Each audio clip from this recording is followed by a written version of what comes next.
He didn't believe her. None of them did.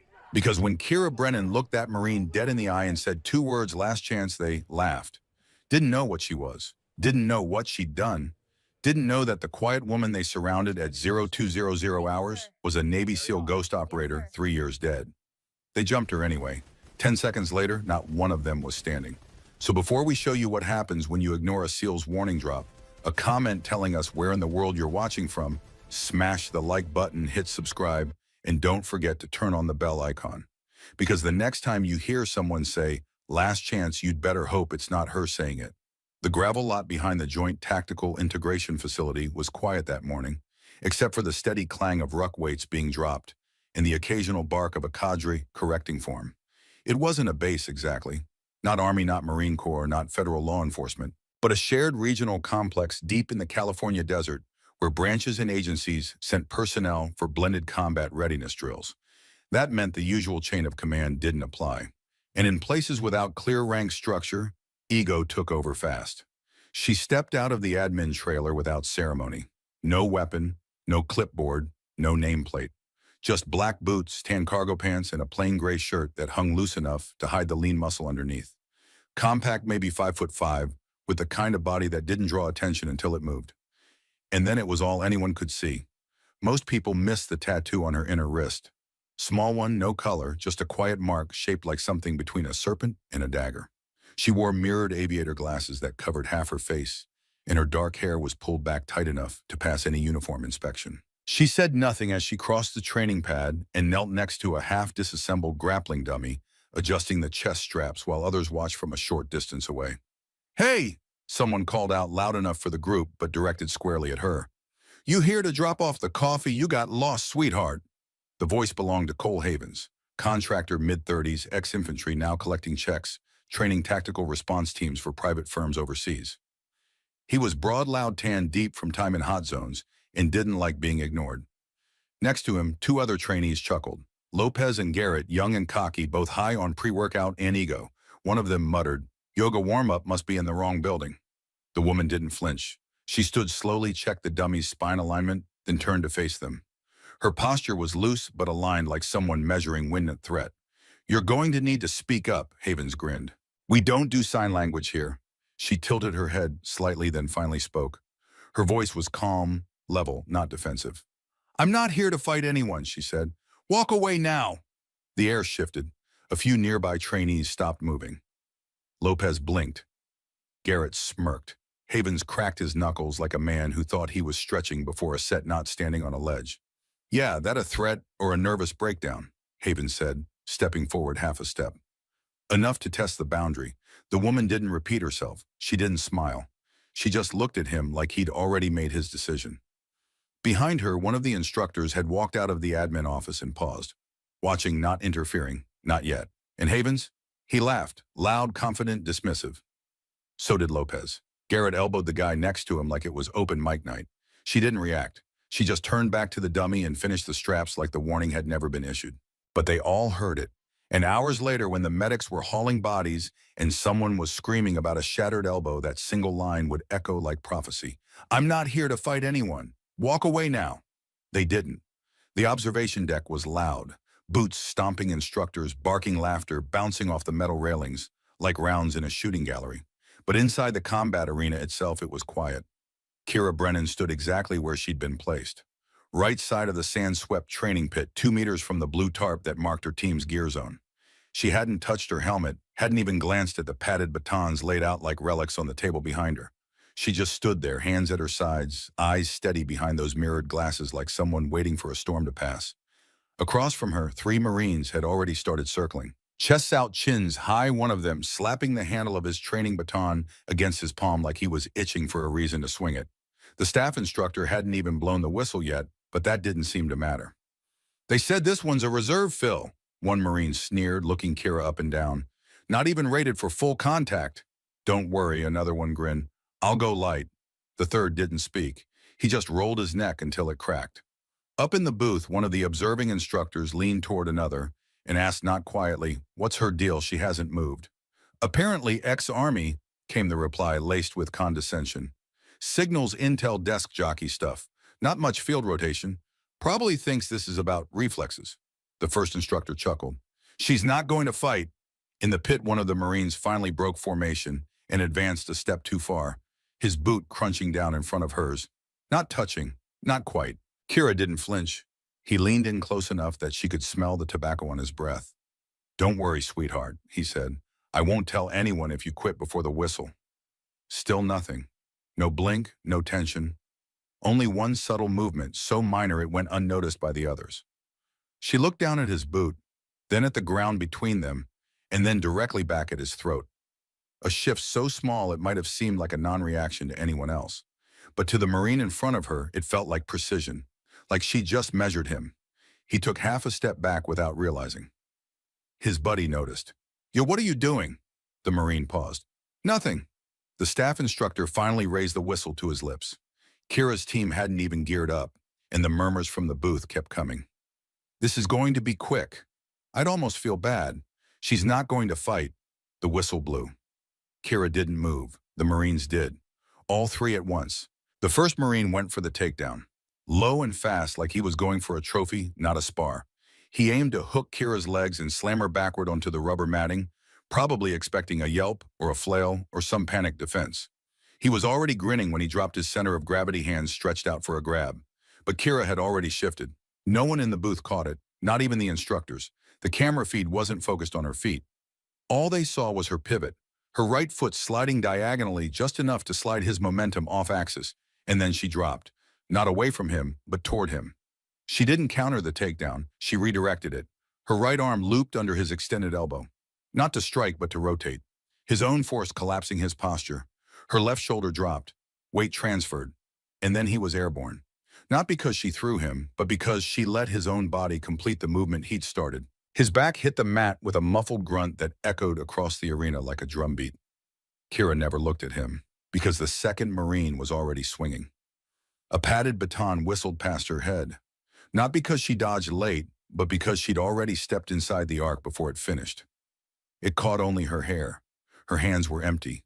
She hadn't picked up a baton, but now her forearms were locked under his grip, elbows tight to her body like a lever. She didn't need a weapon. She was using his. One twist, shoulders snapping around like a door hinge, and the baton clattered to the ground. He tried to wrench away. She didn't let him. Her knee rose right into his gut. He doubled forward on instinct and then froze. Because she had her elbow positioned under his chin, exactly 2 centimeters beneath the pressure point that would collapse his airway entirely. One slight lift, that's all it would take. But she didn't strike, she released him. Let him drop to one knee, breathing hard, confused like something had short-circuited in his training. Up in the booth, one instructor jolted forward. Wait, what did she just rewind that camera? The third Marine, quiet until now, rushed her from a blindside angle. She wasn't facing him. He came in hard, hoping to grab from behind, arms extended for a rear choke or a pin. But that's when the real silence hit. Because what happened next didn't make sense. Kira didn't turn, didn't pivot, didn't brace. She ducked. And the moment his arm passed over her shoulder, she locked it. Not with a flashy twist, not with brute force, but with the exact angle of control taught in elite restraint programs. The ones never made public, the kind used in detainee extractions and black site handoffs. She moved like someone who had trained to disable, not to win. The Marine's face slammed into the mat so fast his legs flailed after impact. He didn't get back up. The entire room froze. No bell rang, no whistle blew. But the fight was over. Kira stepped back, silent, breathing steady, and walked toward the edge of the pit. She still hadn't picked up a baton, and she still hadn't said a single word. It was supposed to be routine. The drill wasn't even being recorded for official review. But every instructor had a habit, especially when it came to recruits flagged by the brass. Someone always ran a local backup feed, which is why by 17:30 hours that evening, the footage had already circulated to half the base. And by 1800, every instructor in the mess hall was watching it on someone's phone. At first, it didn't even look impressive. Kira wasn't flashy, no knockout punches, no aggressive stares or showboating. Just clean, silent disassembly. But that's what made the silence louder. The instructors reviewed the footage frame by frame. The first Marine's takedown attempt redirected with foreign theater-level precision. The second's baton disarm textbook restraint hold from classified programs. The third's blindside grab locked and neutralized with technique that had no place in a training facility. That's not academy. one muttered, pausing the video. That's black sight. Another leaned closer to the screen. Who the hell taught her that? And then someone caught the final takedown in slow motion. The angle, the control, the professional restraint that spoke of operations no one discussed in public. That's when it shifted from curiosity to fear. Where's she from again? Asked a senior evaluator, frowning. Another pulled up Kira's digital profile on a tablet. The screen glowed pale blue in the dim mess hall light. Contractor, he read aloud. Signals intelligence. Attached to Cross-Branch Joint Task Force. Deployment history. He paused. Classified under OGA parameters. OGA, other government agency. The kind of label that didn't mean civilian support.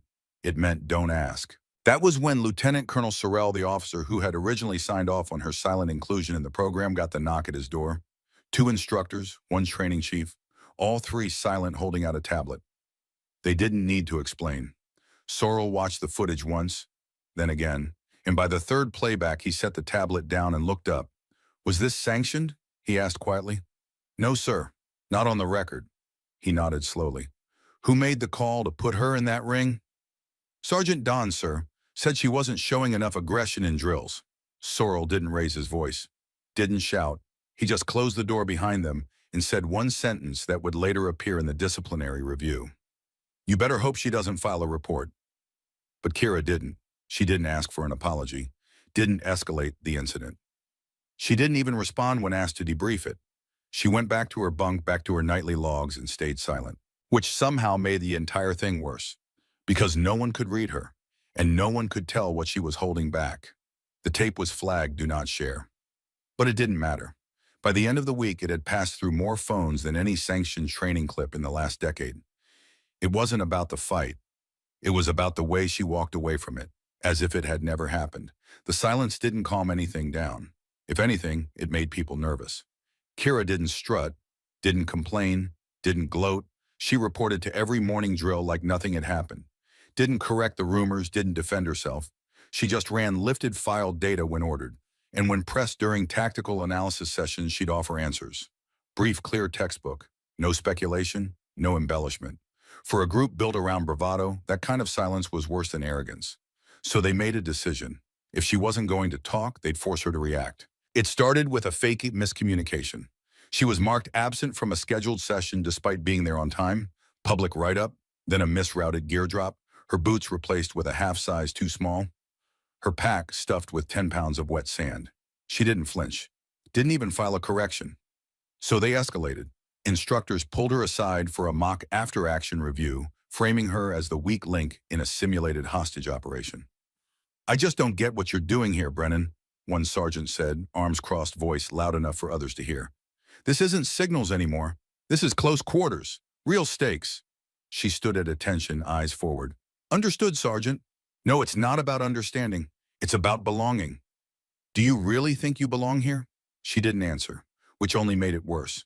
They finally tried to provoke her in front of the group. Day 19, open drill, rain, mud, midday heat hanging thick over the compound like wet wool.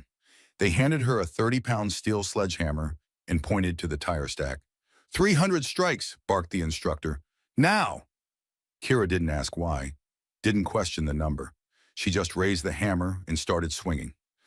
No gloves, no rest. By strike 80, her palms were red. By 140, they were blistered. By 200, bleeding. Someone radioed in quietly to ask if they should cut the drill short. The lead instructor answered with a shrug. She'll break or she won't. She didn't break. Strike 300 landed just as the sun cut through the storm clouds. Light catching the sweat streaked across her face like war paint. She set the hammer down, walked to the line, and waited. No words, no eye contact. Just her posture. That's what did it. Not the feat, not the strength. The fact that she wasn't doing it to prove anything. She was just doing it, which scared the hell out of them. Because if this was her staying quiet, what would happen if she ever decided to speak? The review wasn't scheduled, it wasn't routine, and it definitely wasn't friendly. The man who called it in didn't do so casually. Commander Garrett Thorne, Cross-Branch Tactical Advisor, former SEAL Team 6, now assigned to oversee inter-service cohesion efforts, arrived with zero warning. His helicopter touched down late in the evening. No ceremony, no press, just boots on gravel and eyes scanning the compound like he already knew what he was looking for. Thorne wasn't just another suit. He'd fought in 2 wars, run black ops under 4 administrations, and personally written the assessment criteria for this very program. And as he stepped into the debriefing tent, flanked by 2 civilian observers, the tone shifted. Instructors straightened their backs. Students whispered. "Brennan," he said without introduction, eyes locking on Kira. "Step forward." She moved without hesitation. "Posture precise. You're the only non-combat branch applicant here," he said, voice even, but carrying weight. "Everyone else either served in direct action units or trained for it." "Yes, sir." "You know what they say about signals intelligence people trying to go kinetic?" "Yes, sir." "What do they say?"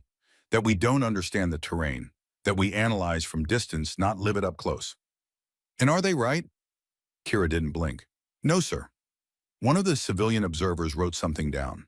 Thorne turned slow and deliberate toward the instructors standing at the back of the tent.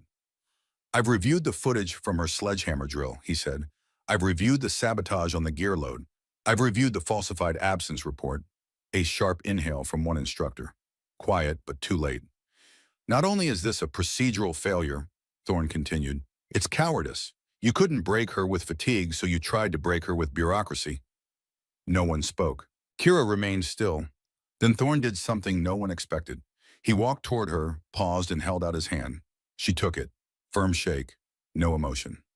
"This woman," he said to the room, not looking away from her, "has endured more psychological warfare in 20 days than most of you have in 2 deployments. And she's still standing, still calm, still focused." Silence. "She's not weak, she's mission calibrated, and she's staying." Then almost as an afterthought, he added, "And I suggest every instructor here read her file again, this time with both eyes open." The civilians followed him out. Kira didn't say a word. She just stepped back into formation, but from that moment on, no one looked at her the same. It was supposed to be a corrective group exercise. That's how they justified it. Officially a night operation to test reaction time, small unit cohesion, and close-quarter maneuvering. Unofficially, it was a trap. They waited until the instructors had gone dark, until the officers were in their quarters, until only moonlight and memory kept the training compound alive. 8 of them. Every one of the men who'd mocked her, doubted her, sabotaged her. Led by Corporal Ethan Royce, the same one who'd flung dirt at her boots during the blindfolded drill. They caught her just past the motor pool, alone, silent, heading back from the gear room. No cameras, no instructors, no oversight. Perfect. "Evening analyst," Royce said, stepping into her path. Kira didn't flinch. "You got a lot of people fooled," he said. The others fanned out behind him, surrounding her in a tight semicircle. "But not us." "You know what happens when a single weak link thinks it belongs in the chain," another said. "It breaks under stress." A third stepped closer, cracking his knuckles. "You're not going to file a report, are you? Or run back to your little signal tent?" Kira's face remained unreadable. She didn't retreat, didn't ask for help, didn't even raise her hands. She just breathed, and then she spoke. 2 words, calm, final. "Last chance." Royce blinked. "What?" She didn't repeat herself, just looked at him, at all of them, like she was giving them one final opportunity to make a different choice. One of them laughed, nervous but trying to sound confident. "She thinks she's tough." Another moved, quick, reaching to shove her shoulder and throw her off balance. That was the last mistake, because Kira wasn't trained for brute force. She was trained for precision. Her left foot slid back 6 inches, weight shifting low.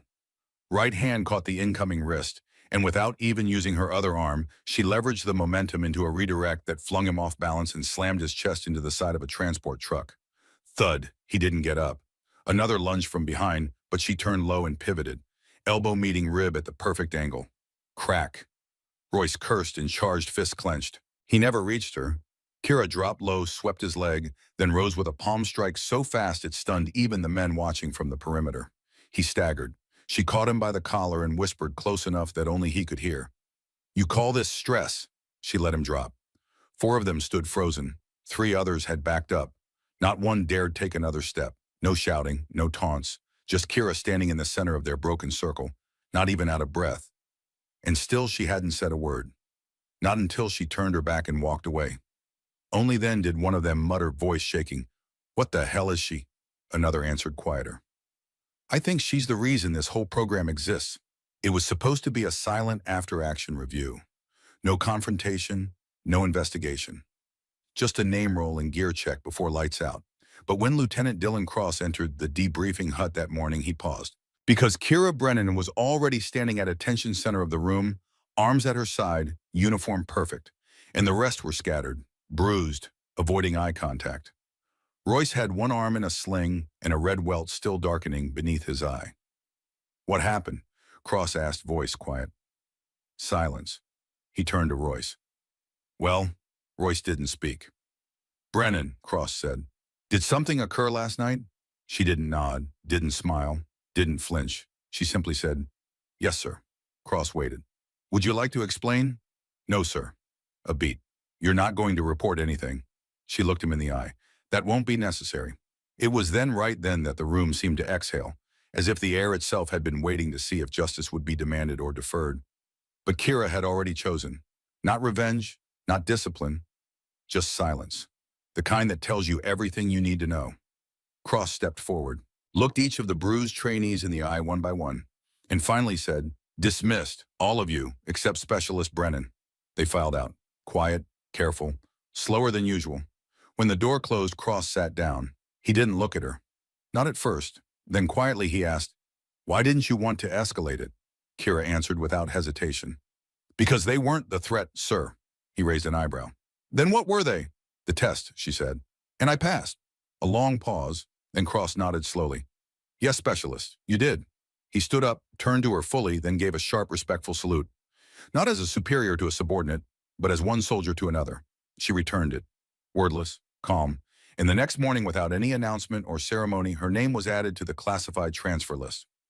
Destination unknown, unit redacted. But every person in that room knew the truth. She was leaving, not because she had failed, but because she was already beyond this program. Because whatever came next would need someone even stronger than they knew how to train. The call came 3 days after the motor pool incident. Not through official channels, not through the base communication network, but through a secure line that rang exactly once in Lieutenant Dylan Cross's office at 0430 hours when the desert was still dark and most of the compound was asleep. He answered on the second ring. "Cross," said the voice on the other end, calm, authoritative, familiar. "We need to talk. About Brennan." Cross sat up straighter. "Commander Thorne. My office, 30 minutes. Come alone." The line went dead. Cross dressed in silence, mind racing through the possibilities. Thorne had left the facility 2 days prior or so, everyone thought. His helicopter had lifted off in full view of the compound, but apparently he'd never actually left the area. Which meant whatever this was about, it was important enough to stay hidden. The temporary command office was located in a converted storage building on the far edge of the compound, away from the main training areas. When Cross arrived, the lights were already on. Thorne sat behind a metal desk reading something on a tablet. 2 civilian observers stood near the back wall, the same ones who'd accompanied him during the initial review. "Sit," Thorne said without looking up. Cross sat. Thorne set the tablet down and leaned back. For a long moment, he just studied Cross, measuring him. Then he spoke. "What do you know about Mosul, Lieutenant?" Cross blinked. "Sir, Mosul, Iraq, 2019. Final push against ISIS remnants in the old city. What do you know about it?" "Standard operational history, sir. Coalition forces urban warfare high casualties. Declared liberated, but pockets of resistance remain for months." Thorne nodded slowly. "And do you know what we lost there?" "Personnel, sir. Equipment, infrastructure." "Operators," Thorne corrected. "We lost operators. Good ones. The kind you can't replace." He paused. "We lost a SEAL sniper team. Building collapsed during an HVT extraction. 2 KIA confirmed on site." Cross waited, not understanding where this was going. Thorne tapped the tablet. One of those KIA was Lieutenant Kira Brennan, 27 years old, SEAL qualified, sniper school graduate, 3 combat deployments, Purple Heart, Navy Cross recommended posthumously. The room went very quiet. "Sir," Cross said carefully, "Kira Brennan is in our facility right now." "I know," Thorne said, "because she didn't die in Mosul. She was buried alive for 46 minutes. Dug out by local friendlies. Medevac to a black site medical facility in Baghdad. And while she was unconscious, someone made a decision." He slid the tablet across the desk. Cross looked down at the screen. It showed a classified after-action report, heavily redacted, with a section highlighted in yellow. It read, "Subject declared KEA, extraction to OGA control approved, mission priority override." Cross looked up. "OGA recruited her while she was unconscious." "Not quite," Thorne said. They waited until she woke up. Then they gave her a choice. He stood, walked to the window, looked out at the dark compound. Kira had stumbled onto something in Mosul. Weapons smuggling, coalition contractors selling American ordnance to insurgent cells. She'd been gathering evidence for weeks, building a case. But someone in the command structure found out. The IED, Cross said quietly. The IED, Thorne confirmed. Wasn't bad luck. Wasn't ISIS. It was one of our own. Covered it up as collateral damage from a firefight. Building collapse. 2 SEALs killed, 3 wounded. Clean story, except Kira survived. He turned back to Cross. So the agency made her an offer. Stay dead. Work for them. Expose the corruption from the inside. In exchange, they'd protect her SEAL team from the investigation. Because if she went public, if she pushed the case through official channels, everyone on that team would have been dragged through congressional hearings, media trials, careers destroyed. Cross felt something cold settle in his chest. She traded her life for theirs. She traded her identity, Thorne said. For 3 years, Lieutenant Kira Brennan has been a ghost, running black operations in Syria, Yemen, Libya, no support structure, no team, no one to watch her back except handlers she met once every 6 months in safe houses she couldn't name. She's been alone in the dark for 3 years, Cross, and she did it to protect people who think she's dead. One of the civilian observers stepped forward. Older man, gray hair, quiet voice. Commander Thorne was her spotter. In Mosul. He was on that rooftop when the building came down. Cross looked at Thorne. The commander's face was stone, but something moved behind his eyes. I held her hand, Thorne said quietly, while the medic called time of death. I watched them zip the body bag. I carried her flag at the memorial service. He paused. 6 months later, the agency read me in. Told me she was alive. Asked if I wanted to know where. I said no, because knowing would have made it harder to keep the secret. Then why tell me now? Cross asked. Because she's here, Thorne said, and you need to understand what that means. He walked back to the desk, pulled up another file on the tablet. For 3 years, Kira Brennan operated in conditions that would break most Tier 1 operators.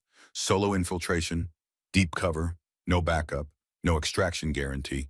She ran 43 operations, led to 62 HVT captures, dismantled 3 smuggling networks, got evidence that put 17 contractors in federal prison. He looked at Cross, and the whole time she was dead. No family contact, no friends, no identity, just mission after mission in the dark. Why come back? Cross asked. Why risk exposure? Thorne was quiet for a long moment.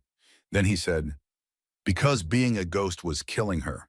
Not the missions, not the danger, the isolation. She's a SEAL, Cross. We don't operate alone. We're built for teams, brotherhood. And she'd been cut off from all of that for 3 years. So she asked the agency for a favor. Let her test herself. See if she could still function in a military environment. See if she could still be part of something. So this whole thing, Cross said slowly, the facility, the training, the harassment, it wasn't about evaluating her for anything.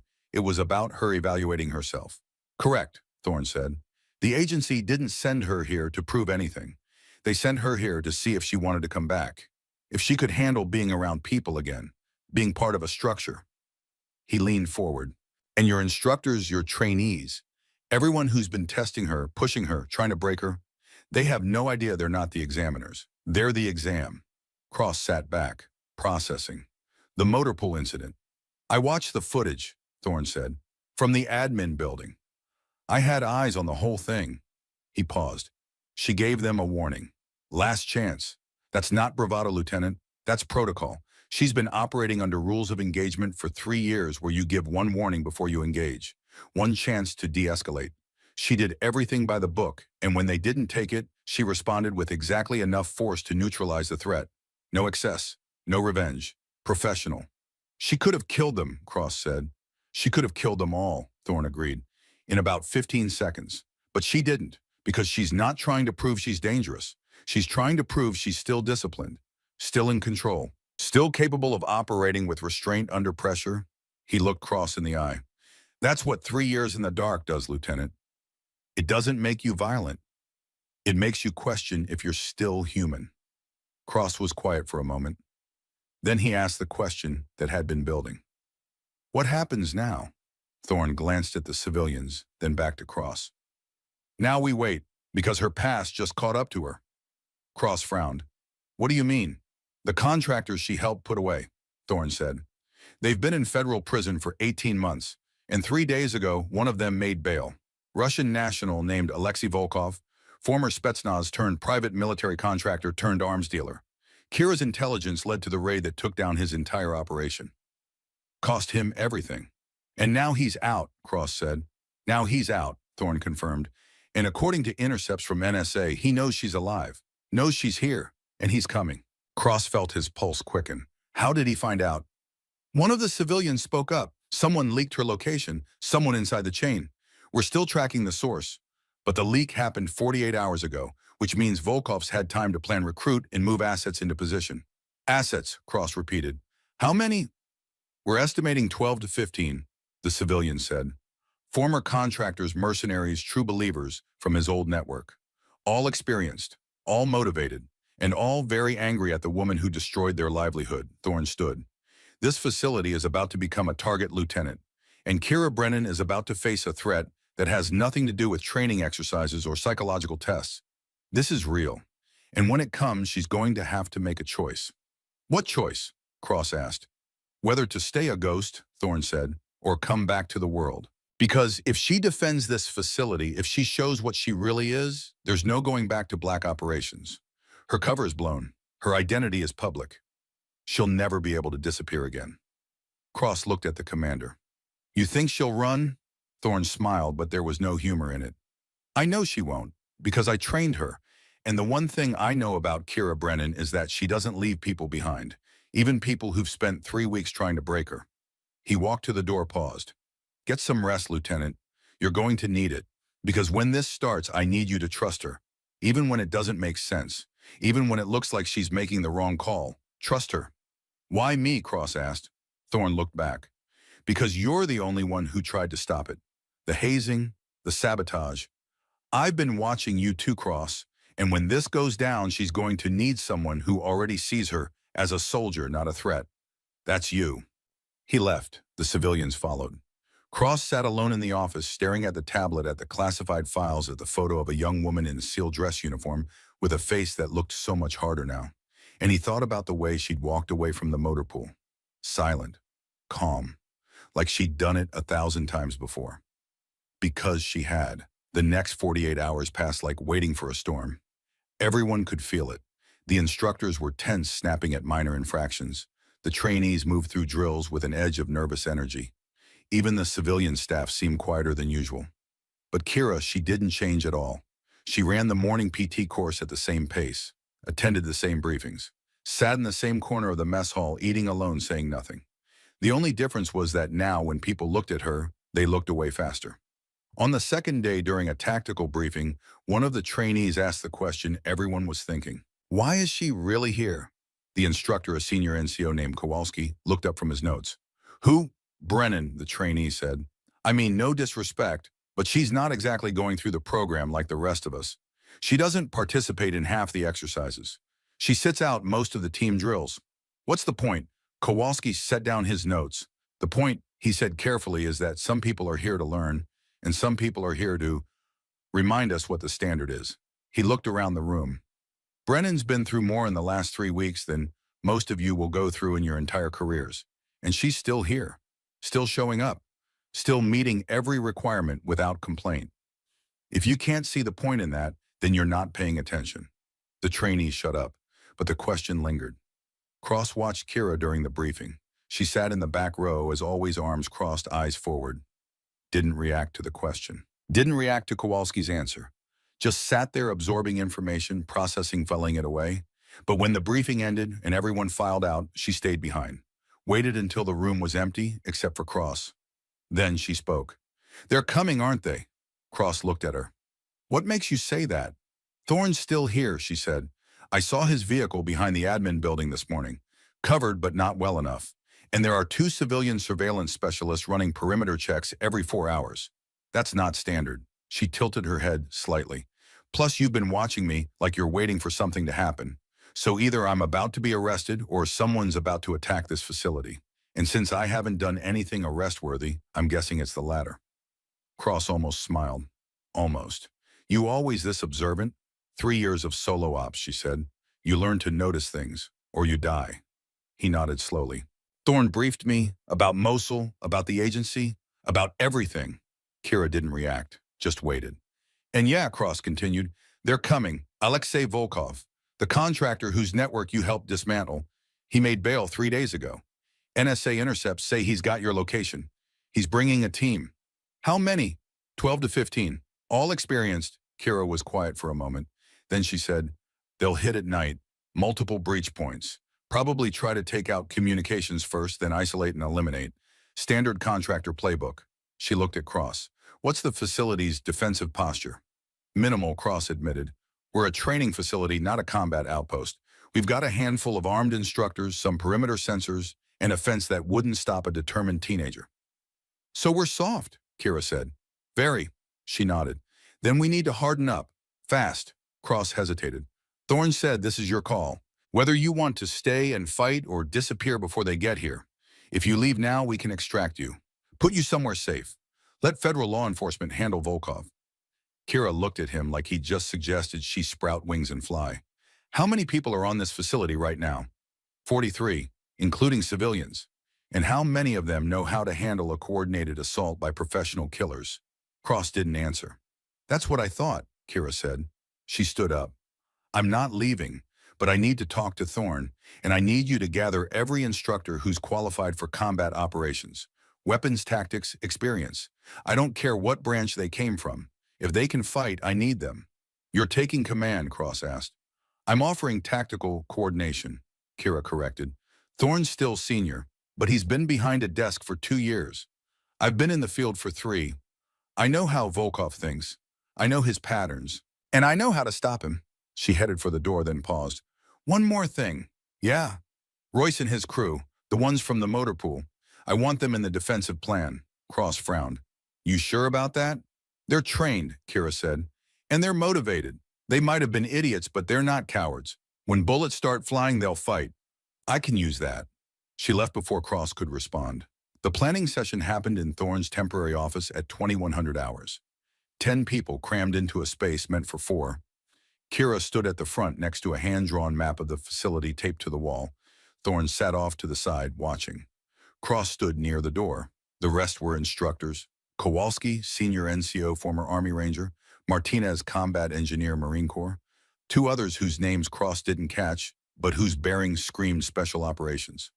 Kira didn't waste time with introductions. She just started talking. Volkov's team will approach from the east, she said, pointing to the map.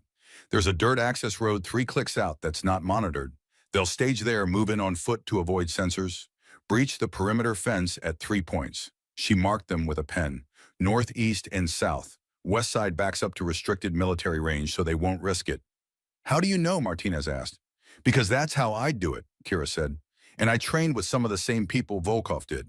Spetsnaz doctrine, multi-axis assault, overwhelming force.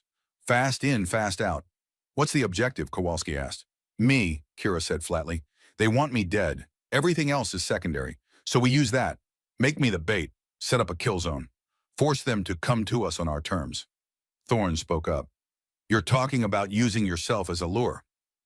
I'm talking about controlling the battlefield, Kira corrected. Right now they have the initiative.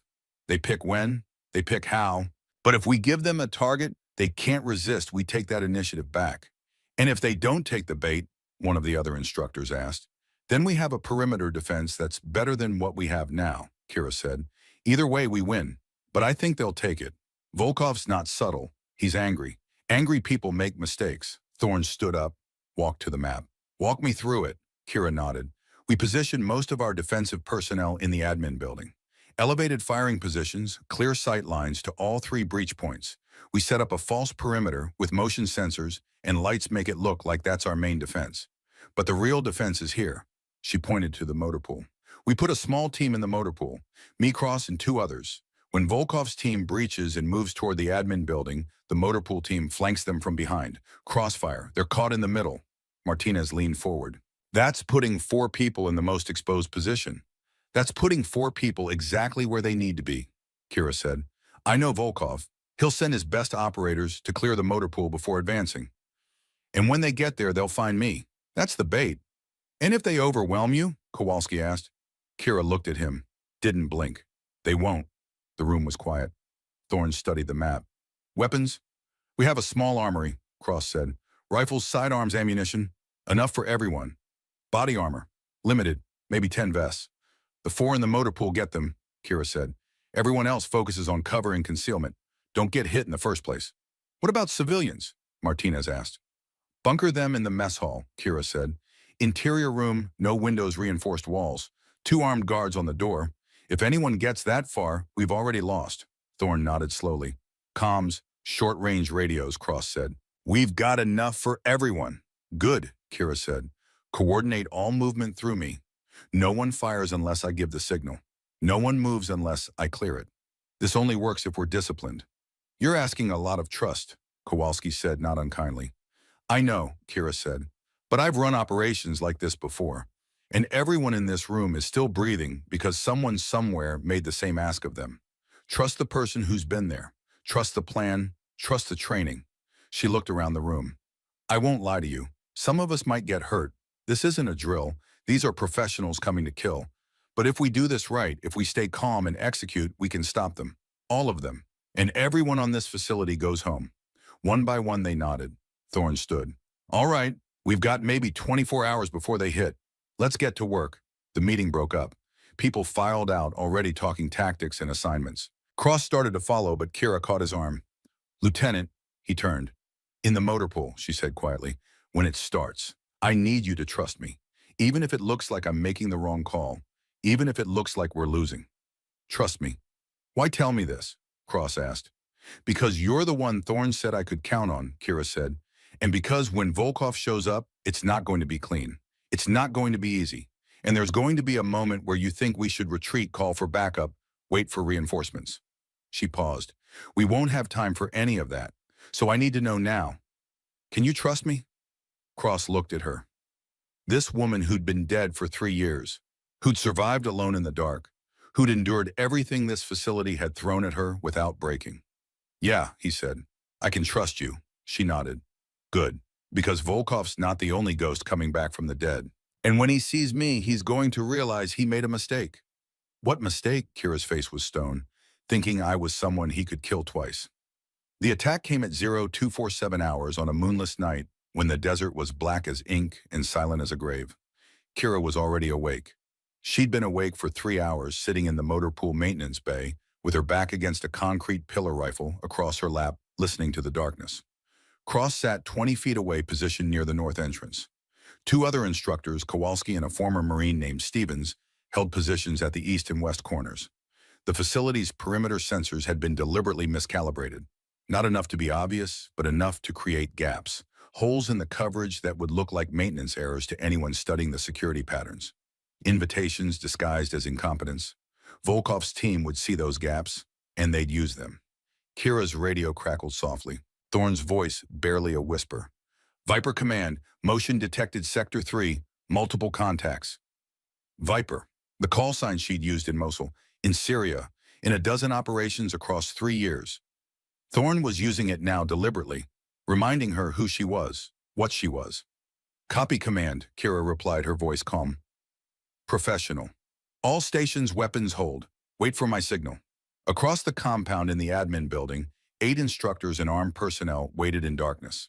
In the mess hall, 37 civilians sheltered behind reinforced doors with 2 guards outside. Everyone was in position. Everyone was ready. But Kira knew readiness and reality were different things. Most of these people had never been in a real firefight, never had someone trying to kill them with professional precision. Training prepared you for the mechanics, but it didn't prepare you for the moment when you realized the person shooting at you wanted you dead and had the skills to make it happen. She checked her rifle one more time. M4 carbine, fully loaded, optics zeroed at 50 meters. Sidearm on her hip. 2 spare magazines. Not much, but enough. She'd worked with less. The radio crackled again. Martinez positioned on the admin building roof with night vision. Command, I've got eyes on 12 contacts moving in from the east access road. Staggered column, tactical spacing. They're professionals. Copy, Thorne replied. All stations confirm ready status. One by one, the call signs checked in. Everyone was set. Kira watched the motor pool entrance, waiting, breathing, letting her heart rate settle into the rhythm she'd learned in 100 missions. Slow, steady, present. This was the part she'd almost forgotten. Not the fear. You never forgot the fear. But the clarity that came with it. The way everything sharpened when the stakes became real. She'd been living in simulation mode for 3 weeks. Drills, tests, games. This wasn't a game. The first explosion came at 0251 hours. Not large, but loud enough to wake anyone who'd been sleeping. The north fence line exactly where Kira had predicted. Breaching charge, probably C4, blowing a hole big enough for 3 men to move through simultaneously. 2 seconds later, the east fence went, then the south, 3-axis assault. Just like she'd said. "Contact all sectors," Martinez called over the radio. "They're coming in fast." Kira keyed her radio. "All stations hold fire. Let them advance. Wait for the crossfire." She could hear the uncertainty in the silence that followed. Every instinct in those defenders was screaming to engage, to shoot, to do something. But she needed Volkov's team deeper. Needed them committed. Needed them in the kill zone. Through the motor pool's open bay door, she saw movement. 4 figures, low and fast moving, with tactical precision.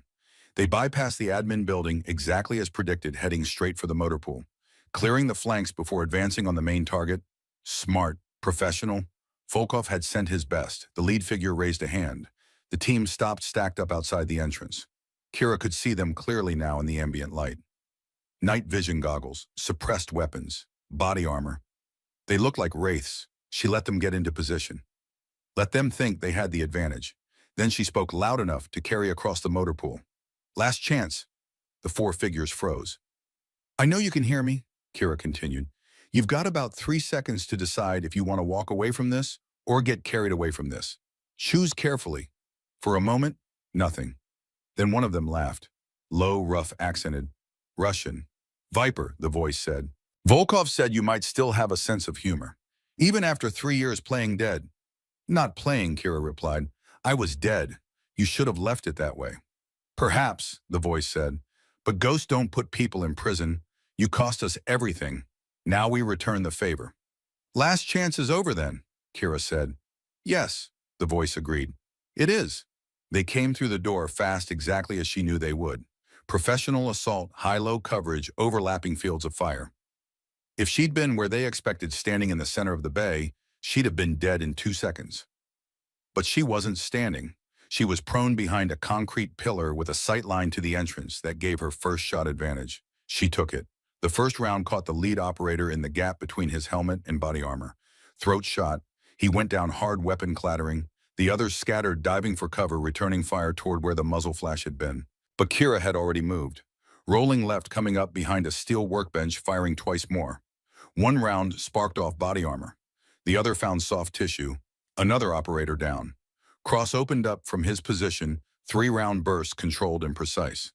Kowalski and Stevens joined in. The motor pool became a storm of noise and violence. But Volkov's team didn't break, they adapted. Returned fire with disciplined precision, suppressed Kira's position with concentrated bursts while 2 of them maneuvered for flanking angles. Kira saw the maneuver developing, recognized the tactic. Spetsnaz assault doctrine exactly as she'd trained against. She keyed her radio while changing magazines. "Command motor pool is engaged. 4 hostiles, 2 down, 2 maneuvering. Execute secondary positions now."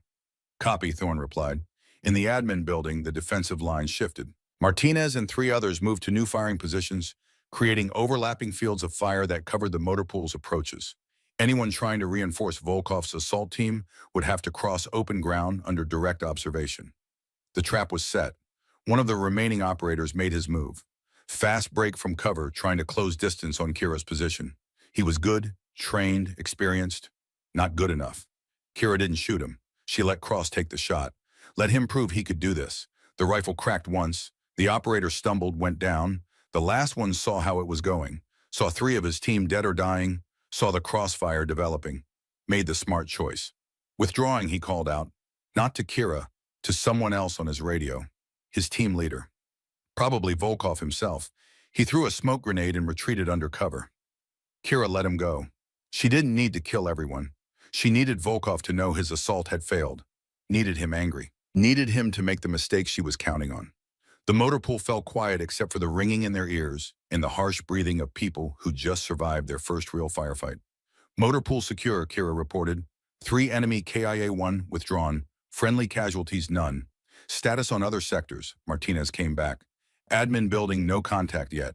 They're probing the perimeter, but holding back. They're reassessing, Kira said. They know we're not soft. They're going to regroup and try something else. Thorne's voice cut in. Viper Command, good work. Hold position and wait for their next move. Negative, Kira said. We don't wait, we press. Explain. Volkov just lost 3 operators in under 60 seconds, Kira said. He's angry, confused, wondering how a training facility had that kind of defensive response. Right now, he's most dangerous, but he's also most vulnerable. He'll make a mistake if we push him. What are you proposing? Kira looked at Cross, at Kowalski, at Stevens. They were scared but holding. Good enough. I'm going out there, she said, drawing him into the open. Once he sees me, once he knows I'm here, he won't be able to resist. He'll come for me himself. And when he does, we end this. The radio was silent for 3 seconds. Then Thorne said, Viper, that's suicide. No, sir, Kira replied. That's tactics. Volkov wants me dead more than he wants anything else. More than survival. More than escape. That's his weakness. I'm using it. Absolutely not, Thorne said. We hold position, wait for federal backup. They're 20 minutes out. 20 minutes is enough time for Volkov to realize he's outmatched and withdraw, Kira said. He disappears back into the contractor network, regroups, tries again in 6 months somewhere else. Or we finish it now. Clean. Final. Cross spoke up. Commander, she's right. If we let him run, this doesn't end. Thorne didn't respond immediately. Kira could imagine him in the admin building, weighing options, calculating risks. Finally, he said, if you do this, you don't go alone. Cross goes with you. Sir, I work better solo. I know, Thorne said, but you're not solo anymore. You're part of a team. Act like it. Kira felt something shift in her chest. Small, unexpected. She looked at Cross. He nodded. Copy command, she said. Cross and I are moving to engage. Everyone else holds defensive positions. If this goes wrong, you lock down and wait for federal. It won't go wrong, Cross said quietly. Kira almost smiled. Let's hope you're right. They moved out of the motor pool 3 minutes later, using the smoke from the grenade as concealment. Kira led Cross, followed, both moving with the kind of tactical discipline that came from training and experience. They crossed open ground in bounds, covering each other, using every piece of terrain. The facility was quiet now. Too quiet. Volkov's remaining operators had pulled back, consolidating somewhere in the darkness. Kira could feel them out there, watching, waiting. Professional soldiers didn't panic. They adapted. She keyed her radio, speaking softly. Command Viper, I need you to do something for me. Go ahead. Turn on all the exterior lights in 30 seconds. Every floodlight, every fixture. I want this place lit up like daytime. That'll expose our positions. That's the point, Kira said. Volkov thinks he has the advantage in darkness. We take that away, force him into the light he has to react instead of plan. A pause, then 30 seconds. Mark. Kira and Cross reached the cover of a transport vehicle parked near the center of the compound. She checked her watch. 20 seconds. 15. Cross leaned close. What happens when the lights come on? We find out if Volkov wants revenge more than he wants to live, Kira said. 10 seconds. And if he does, then this gets interesting, Kira replied. 5 seconds. She raised her rifle, sighted on the eastern perimeter, where she knew Volkov's team had to be staging. Cross did the same, covering the opposite direction. 3, 2, 1. The lights slammed on. Every floodlight, every building exterior, every pathway fixture. The compound went from pitch darkness to harsh white illumination in an instant. It was blinding, disorienting, exactly what Kira wanted. And they're caught in the open near the eastern fence were 8 figures. Volkov's remaining team exposed and vulnerable. For a split second, nobody moved. Then training took over. Volkov's team scattered, diving for cover. Return fire sparked from 3 positions. Rounds snapped past Kira's head, punching into the transport vehicle behind her. She dropped roll, came up firing. Not wild, not panicked. Controlled bursts, picking targets, making every round count. Cross engaged from her left, covering her movement. In the admin building, Martinez and the others opened up, creating the crossfire they'd planned. It was chaos. Professional, disciplined chaos, but chaos nonetheless. Kira moved through it like she was reading a script, because she'd been here before. Different country, different enemy, same fundamentals. Suppress, maneuver, eliminate. She'd run this drill 100 times across 3 years of solo operations. Except now she wasn't solo. Cross moving right, she called. Covering, he replied. laying down suppressive fire. She broke cover, sprinted 10 meters, slid behind a concrete barrier, reloaded, sighted, fired. One of Volkov's operators went down. 7 left. "Command northeast corner," Martinez called over the radio. "3 hostiles taking cover behind the generator building." "Copy," Kira replied. "Admin shift fire to suppress. Cross and I are flanking." "Negative," Thorne cut in. "Too exposed."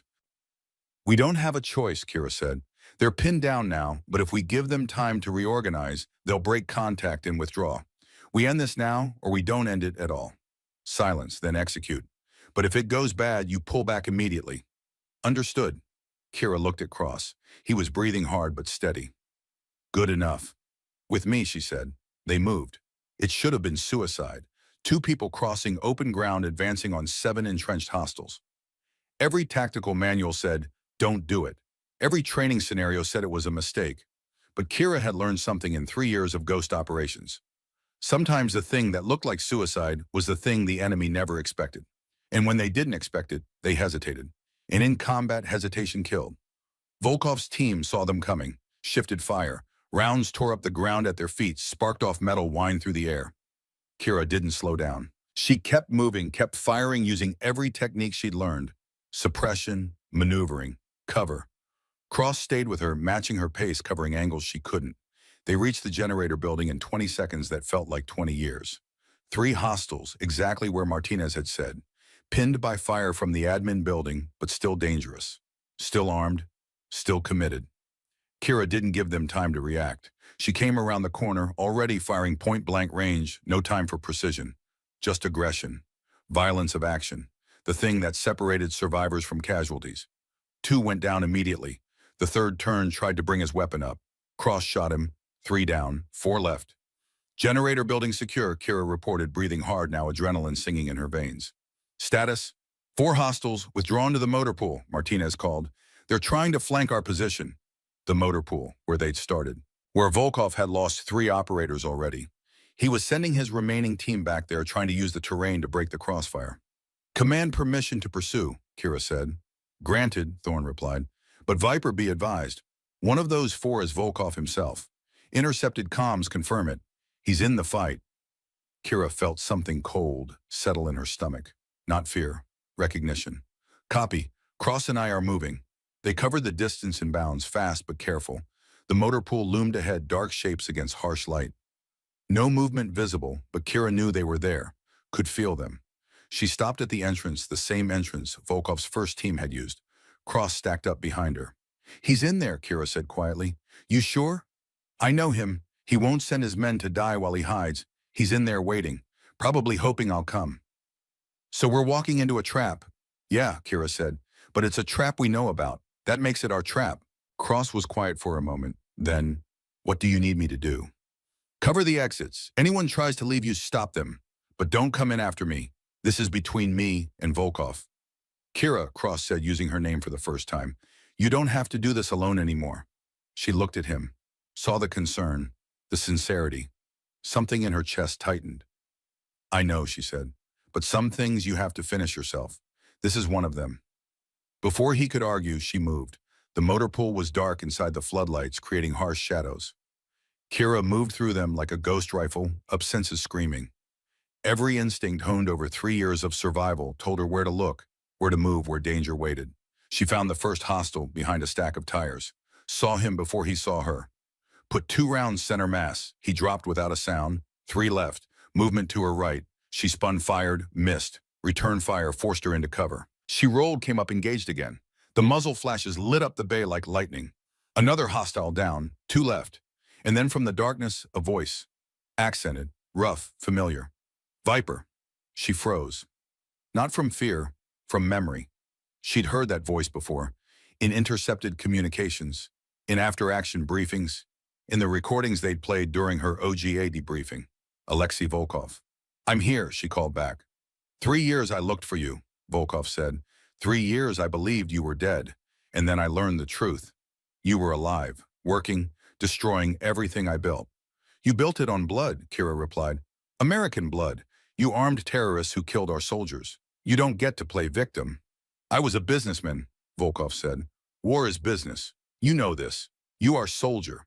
You understand." I understand you tried to kill me, Kira said. Mosul, that IED wasn't ISIS. It was you. You found out I was investigating and you tried to bury the evidence by burying me. Silence, then yes, and I failed. My mistake. Your last mistake, Kira said. She heard him move.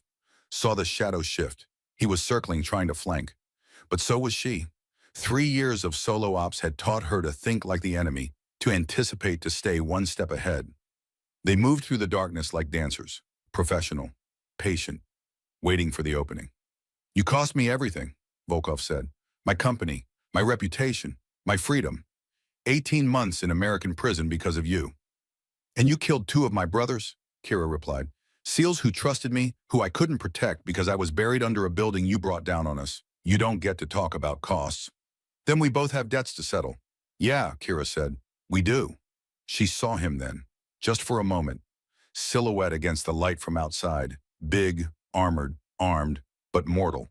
He fired first. 3 rounds suppressed, professional. They sparked off metal where she'd been a second before. She returned fire.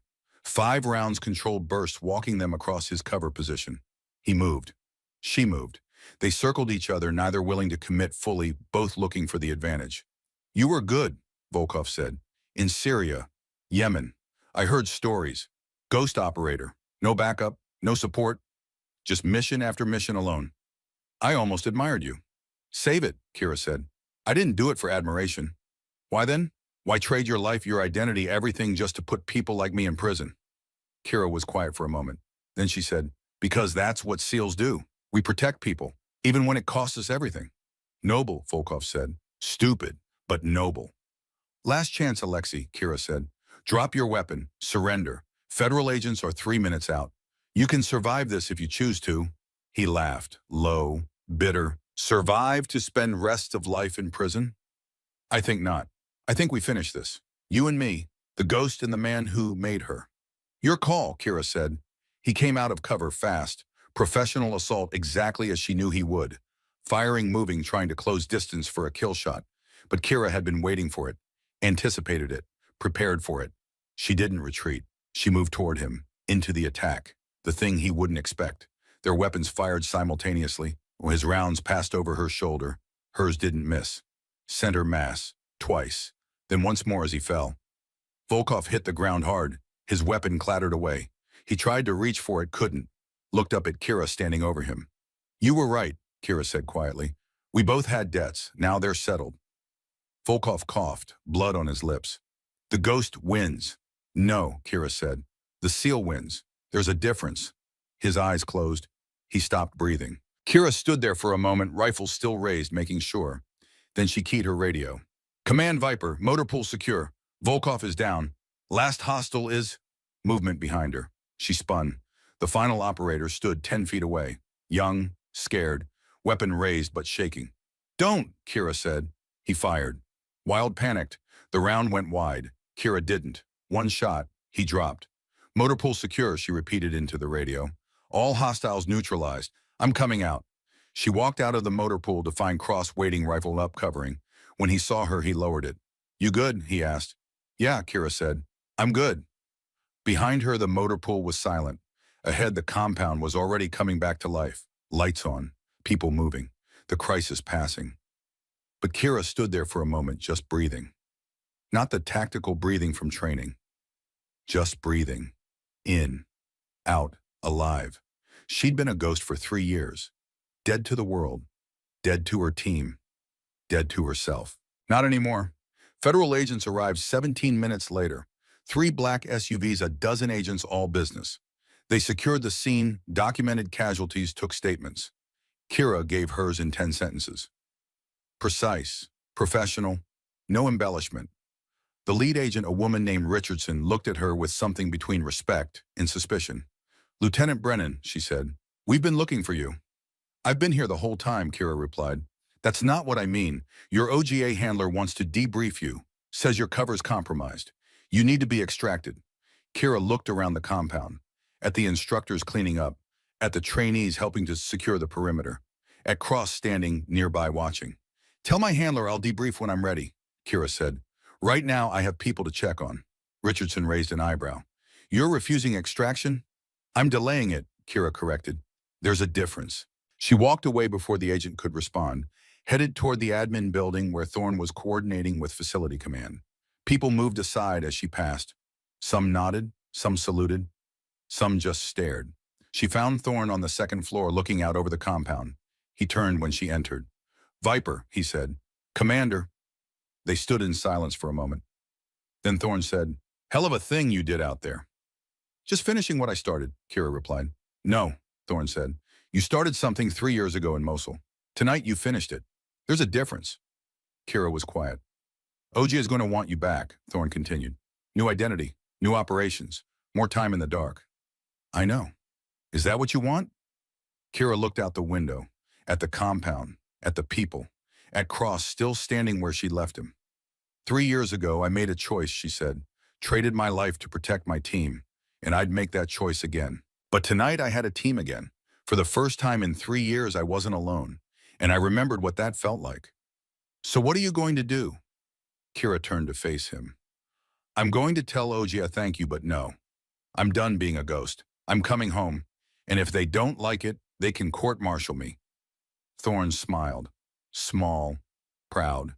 "They won't, because what you did tonight defending this facility, saving these people, that's going to get you a medal. Probably more than one, and it's going to make it very hard for them to send you back into the shadows." "Politics," Kira said. "Strategy," Thorne corrected. "You earned your way back, Viper. You proved you can still operate with a team, still trust, still lead. That's what tonight was about. Not Volkov, not the attack, but you figuring out if you could still be a SEAL instead of a ghost." Kira felt something release in her chest, something that had been clenched tight for 3 years. "And," she asked. "And you can," Thorne said. "Welcome home, Lieutenant Commander." Kira blinked. "Commander, promotion's retroactive," Thorne said. "You've been operating at that level for 3 years. Navy's just making it official, along with your reinstatement to active duty. Effective immediately." He pulled a folder from his desk, handed it to her. She opened it. Transfer orders. Training Division West Coast. Command position. "You're putting me in charge of training?" Kira asked. "I'm putting you in charge of building something new," Thorne said. "Integrated Special Operations Training Program.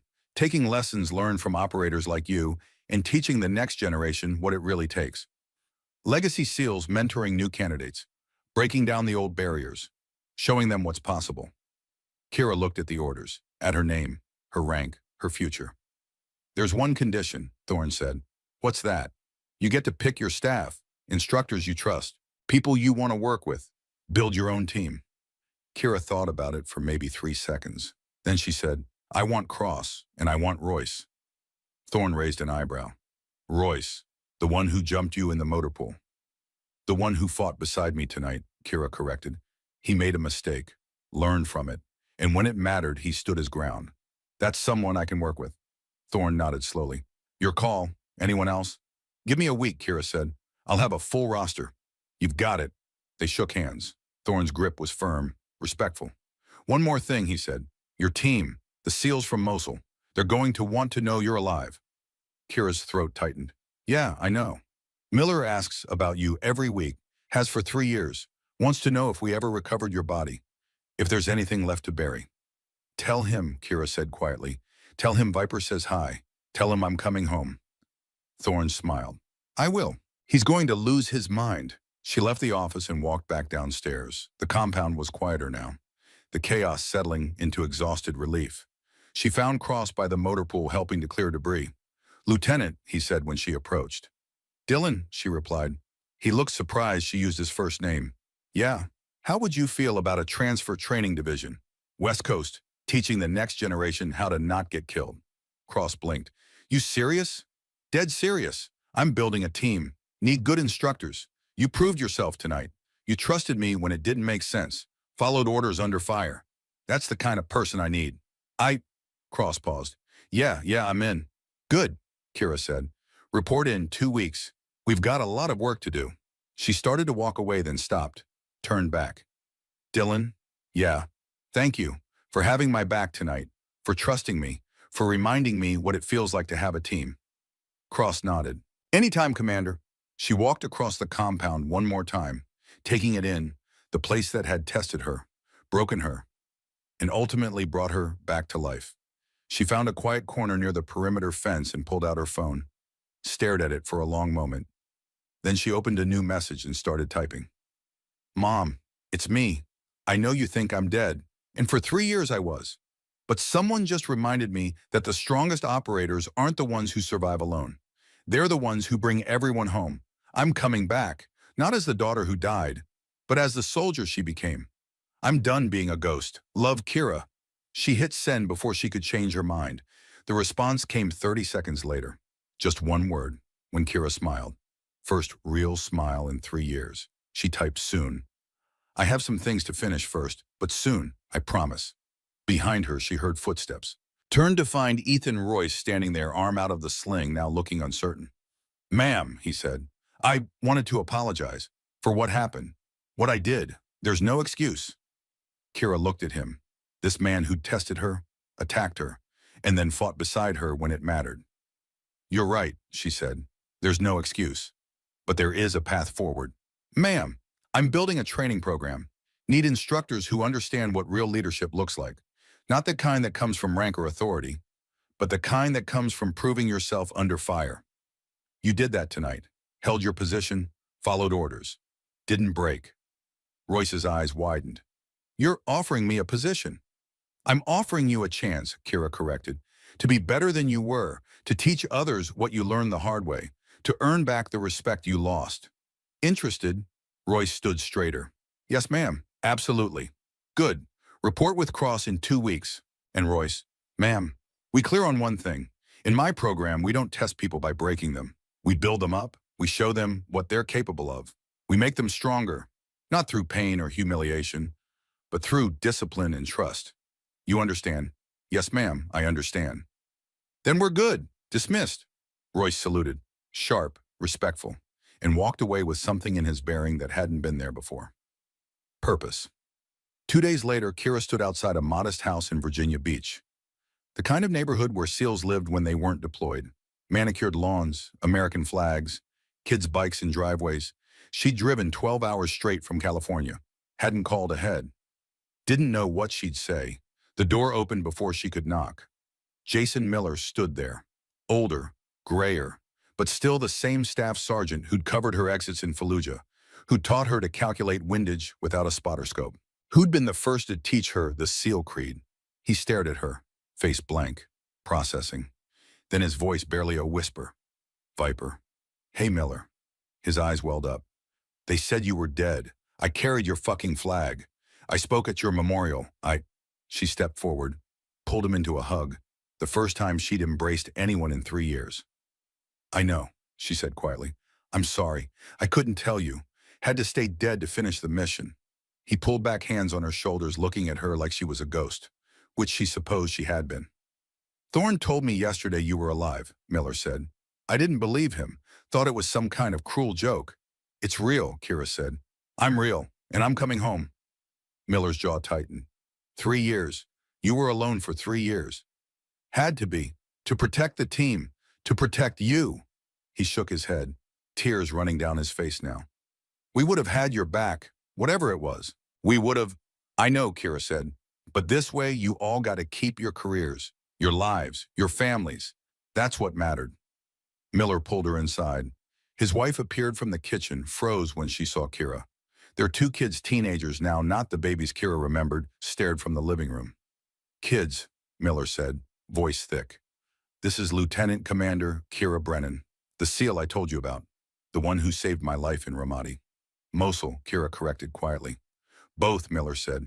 Every day I got to come home to my family, that was you. Every birthday with my kids, that was you. You died so we could live. I didn't die, Kira said. I just went away for a while. But I'm back now. Miller's wife stepped forward, tears in her eyes. Thank you for whatever you did, for bringing him home, for giving us this life. Kira stayed for dinner. Awkward at first, then easier. Miller's kids asked questions about being a SEAL.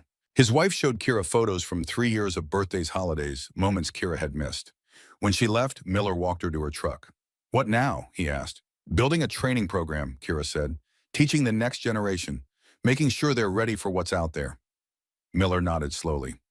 Need an instructor. I've got 2 years left before retirement. Could use a change of pace. Kira looked at him, her first teammate, the man who taught her what it meant to be a SEAL. Yeah, she said. Yeah, I do. Report in 3 weeks. West Coast training facility.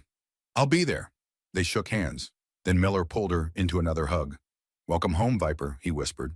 Good to be home, Kira replied.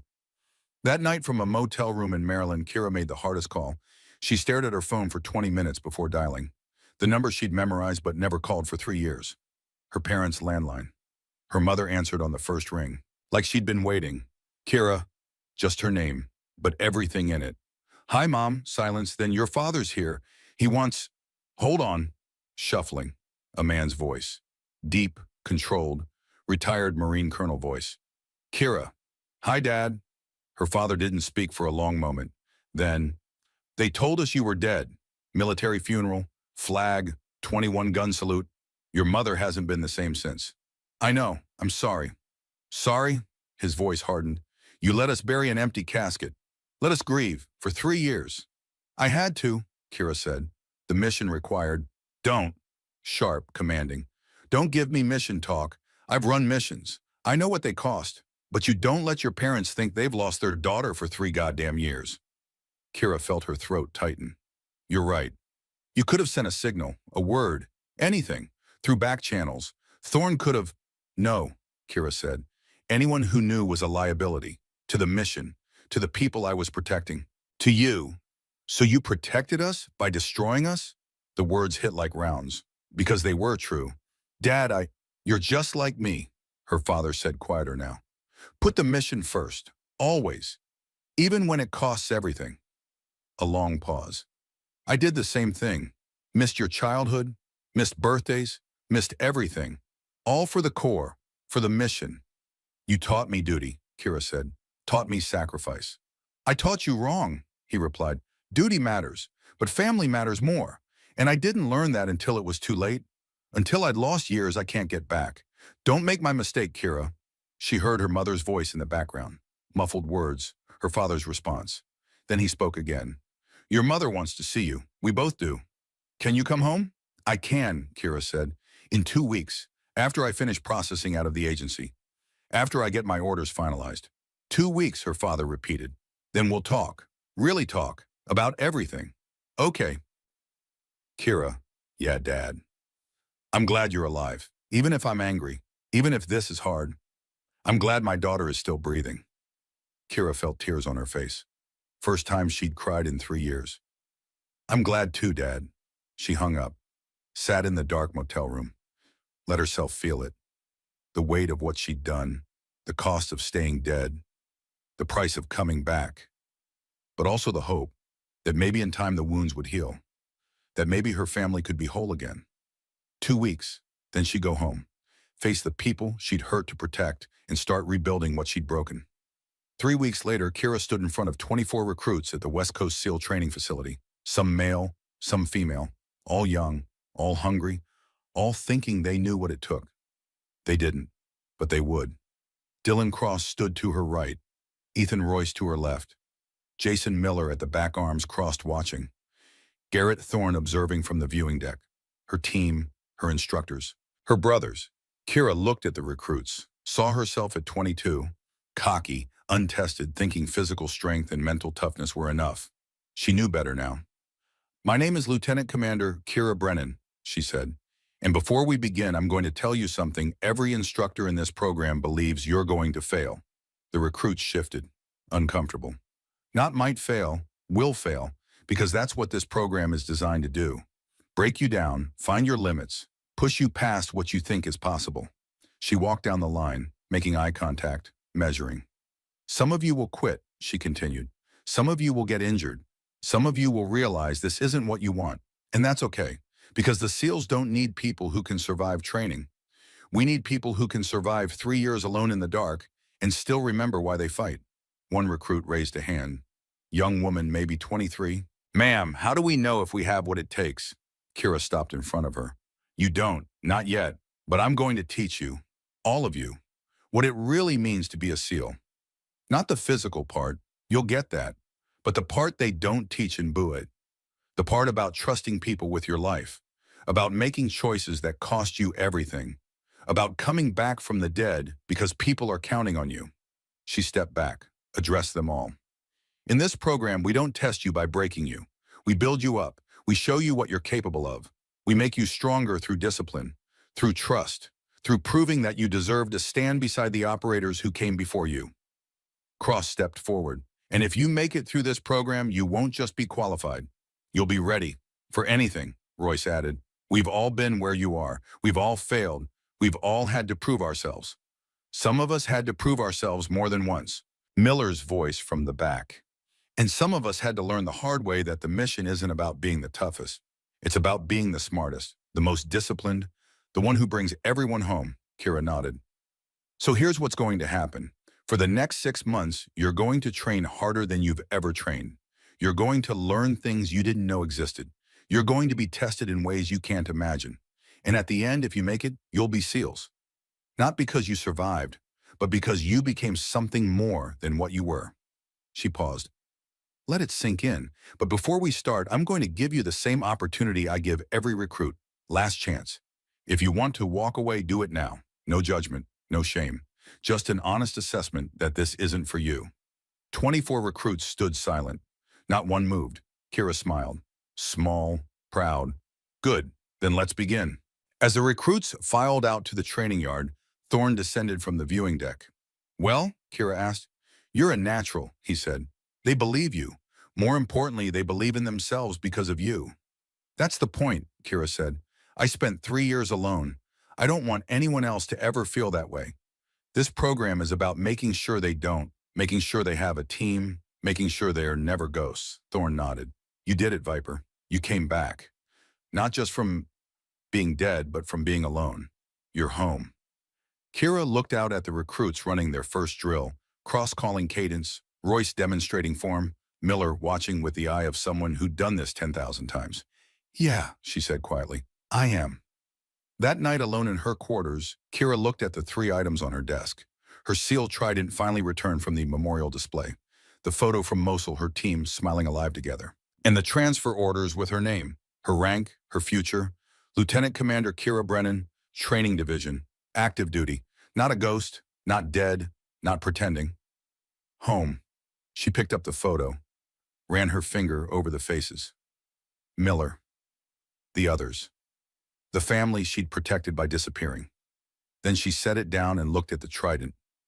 The symbol of everything she'd been, everything she'd lost, everything she'd earned back. She pinned it to her uniform, felt the weight of it, the meaning. Tomorrow she'd teach 24 recruits what it meant to wear this, what it cost, what it was worth. But tonight she'd just sit here, in the quiet, in the light, in the life she'd died for and fought to reclaim. And for the first time in 3 years, Kira Brennan slept without fear, without loneliness, without the crushing weight of being a ghost. Because ghosts didn't build the future, but SEALs did, and Last Chance was over. Now the real work began.